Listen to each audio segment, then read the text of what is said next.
The Wood Shop is sponsored by ChefwareKits, with hundreds of items for wood turners.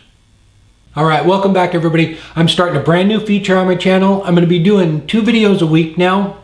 Friday is going to be our regular project video, but Monday or Tuesday I'm going to do a follow-up on that and go over all the questions that came up, and if anybody had any suggestions on ways to make it better, we'll talk about that too.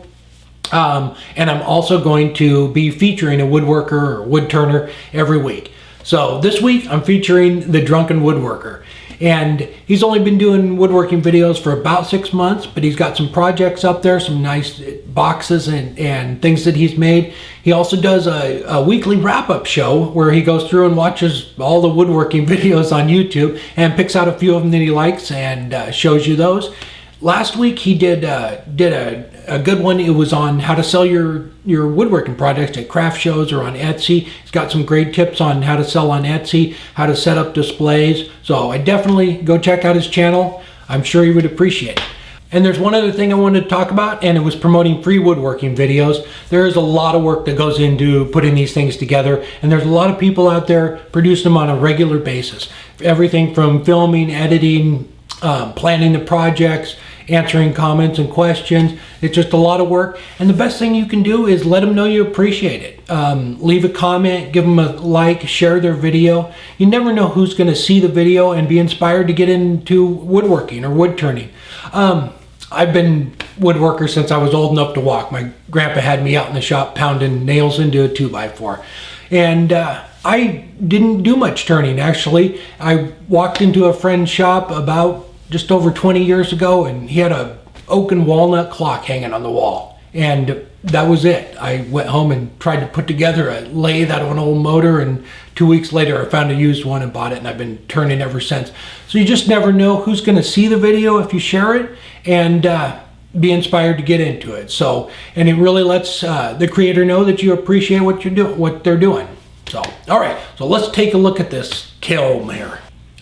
All right, so most of the comments on the kiln were basically I needed to get a thermostat control for it. So, and everything from taking them out of an old stove to commercial ones you could buy.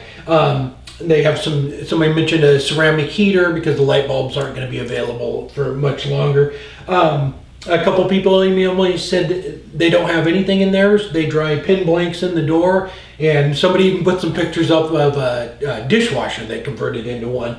The reason I put the 2 holes on it is to keep an even airflow, so that it's coming in both sides. When I was up at that seminar, Cindy Drozda, she had one, she doesn't have anything in it. She has 2 60-watt light bulbs, 1 hole on one side and 1 on the top, and she said it works great for her and she doesn't have anything else. There's no thermostat control, but she lives in a completely different climate than I do. Somebody mentioned that I shouldn't get it above 109 degrees. So, and I think I can adjust that with opening and closing the holes, but we'll see. I'm just going to run some tests for a couple of months and see how it works. And if not, I'll get something that works a little better for controlling the temperature and moisture.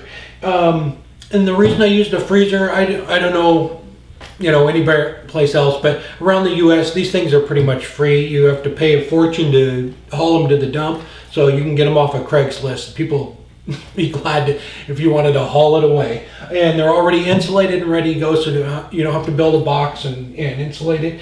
I even had suggestions. I can make beef jerky in it or dehydrate food. So, and the only other thing is, I wouldn't leave this in the shop. I'm taking it out and putting it out behind.